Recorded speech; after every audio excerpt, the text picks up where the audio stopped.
दोस्तों, अगर आप अपने आलस्य से परेशान हैं, आपका किसी भी काम में मन नहीं लगता है, आप अपने काम को कल पर टालते रहते हैं, तो अब आपको अपने आलस्य को लेकर परेशान होने की जरूरत नहीं है।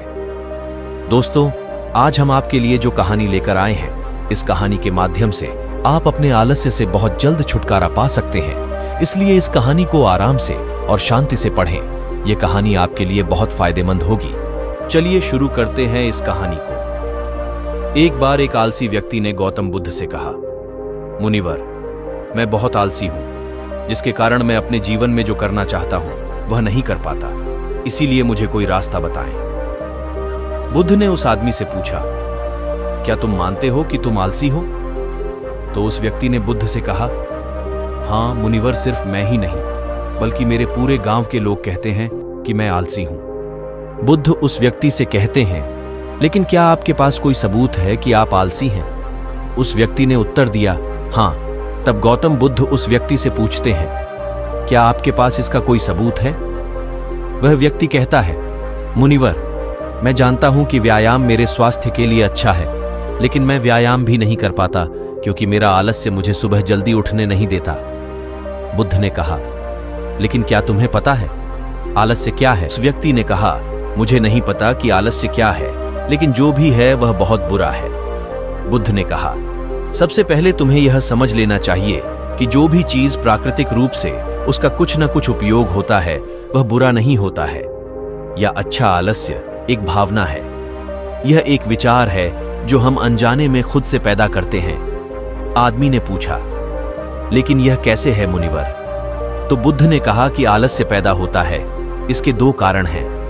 पहला शारीरिक और दूसरा मानसिक। जब हम अपने किसी भी भोजन को देते हैं, शरीर जिसके अंदर जीवन शक्ति नहीं होती, हमारे शरीर में आलस्य पैदा हो जाता है, क्योंकि यह शरीर ऊर्जा से चलता है और जैसा हम इसे देते हैं यह वैसा ही विचार करता है, यह वैसा ही व्यवहार करता है।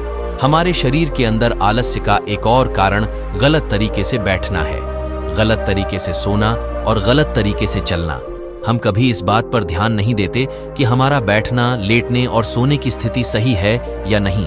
अगर हम बौद्ध भिक्षुओं को देखें तो पाएंगे कि वे कब बैठते हैं, उनकी रीढ़ की हड्डी बिल्कुल सीधी होती है।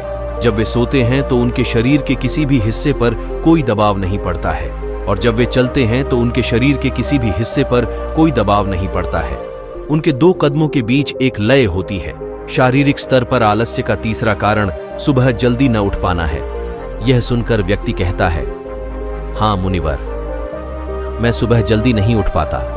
यह सुनकर बुद्ध मुस्कुरा देते हैं और कहते हैं कि आप सुबह जल्दी उठ सकते हैं। जब आप रात को सोने का सही समय निर्धारित करते हैं तो हर व्यक्ति को अनुशासन का पालन करना पड़ता है, क्योंकि अनुशासन हमारे जीवन में संतुलन लाता है।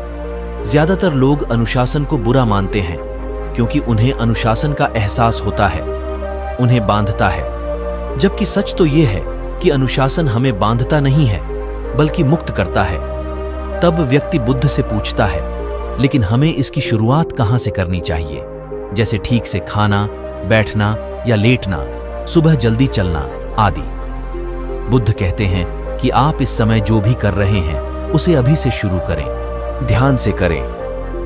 पहले आप मन के स्तर पर आलस्य को समझें, अन्यथा अधिकांश स्थितियों में मन ही है जो शरीर के कारण आलस्य पैदा करता है। क्योंकि मानसिक आलस्य का पहला कारण हमारी पुरानी गलत धारणाएं हैं। हमें लगता है कि हम ऐसा करने में सक्षम नहीं थे, पिछली बार भी ऐसा ही किया था, इस बार भी हम ऐसा नहीं कर पाएंगे। जब हम खुद को सक्षम नहीं मानते हैं तो आलस्य अपने आप ही हम पर हावी हो जाता है।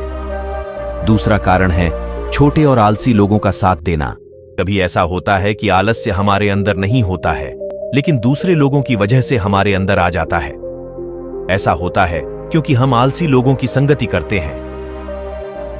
हां मुनिवर, यह बिल्कुल सत्य है, मैंने भी यह अनुभव किया है। तब बुद्ध ने कहा, तीसरा कारण मन की स्पष्टता का अभाव है। मान लीजिए कि आप किसी जंगल में खो गए हैं और शाम हो गई है और आपको नहीं पता कि आपका घर किस दिशा में है, तो क्या हुआ?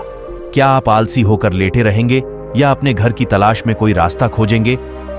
उस व्यक्ति ने कहा कि मैं बाहर जाऊंगा घर की तलाश में। तभी उसने कहा, अगर बहुत कोशिश करने के बाद भी तुम्हें घर का रास्ता न मिले तो तुम क्या करोगे? उस व्यक्ति ने कहा, मैं अभी भी इसे ढूंढता रहूंगा, क्योंकि मेरे पास कोई दूसरा विकल्प नहीं होगा। कई विकल्प हैं। अगर किसी के पास एक ही विकल्प है तो उसका दिमाग बिल्कुल खाली होगा। यदि आप व्यायाम नहीं कर पा रहे हैं तो इसका कारण आपके मन में स्पष्टता की कमी है, जिसका आपको भविष्य में सामना करना पड़ेगा। उन रोगों से होने वाली बीमारियां आपको दिखाई नहीं देती। आप उन बीमारियों से होने वाले को महसूस नहीं कर सकते। आगे गौतम बुद्ध ने कहा कि आलस्य का चौथा कारण यह है कि कोई भी काम करने में मन नहीं लगता। मान लीजिए आप सड़क पर कहीं जा रहे हैं और काफी दूर चलने के बाद आप थक जाते हैं और चलने का मन नहीं करता। ऐसा तब हो रहा है जब आप किसी शेर को अपने पीछे भागते हुए देखते हैं। तो क्या ऐसी स्थिति में भी आप अपने आलस्य के कारण वहीं रुकेंगे? नहीं। तो समझ लीजिए कि आलस्य आपको वह काम करने से रोकता है जिसे करने का कोई बड़ा कारण नहीं है। तब उस व्यक्ति ने बुद्ध से कहा, धन्यवाद मुनिवर, अब मुझे आलस्य का पूरा खेल समझ में आ गया है। भगवान गौतम बुद्ध उस आलसी व्यक्ति से कहते हैं, मेरी एक बात हमेशा याद रखना, जहां स्पष्ट हो या कोई काम करने का कोई बड़ा कारण हो, वहां कभी आलस्य नहीं हो सकता। दोस्तों, आलस्य मनुष्य का सबसे बड़ा शत्रु है, क्योंकि आलस्य जीवन में कभी भी प्रगति नहीं कर सकता। चलो, आलस्य मनुष्य को इतना निकम्मा बना देता है कि उसे परिश्रम से घृणा हो जाती है और वह सदैव आराम की अवस्था में ही रहना चाहता है। इसके लिए मेहनत के चश्मे की जरूरत होती है, जो आलसी व्यक्ति के पास नहीं होता।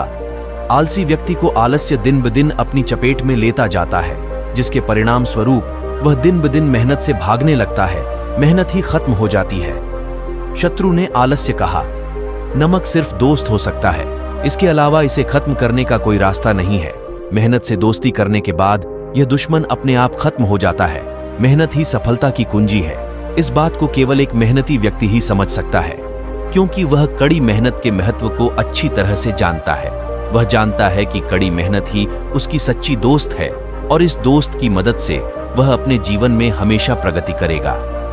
वह उस काम को छोड़ने की बजाय दोबारा और अधिक मेहनत से प्रयास करता है और तब तक कोशिश करता है जब तक वह उस काम को करने में सफल नहीं हो जाता।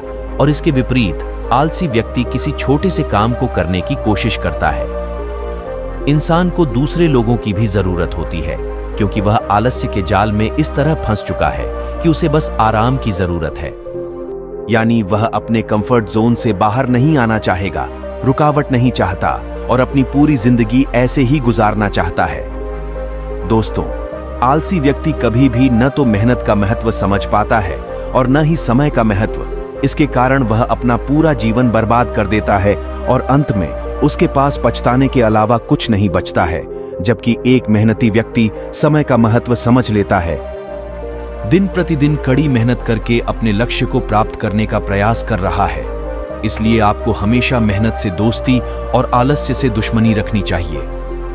अगर इस वीडियो से कुछ भी सीखने को मिला है दोस्तों, तो वीडियो को लाइक और चैनल को सब्सक्राइब जरूर करना। धन्यवाद।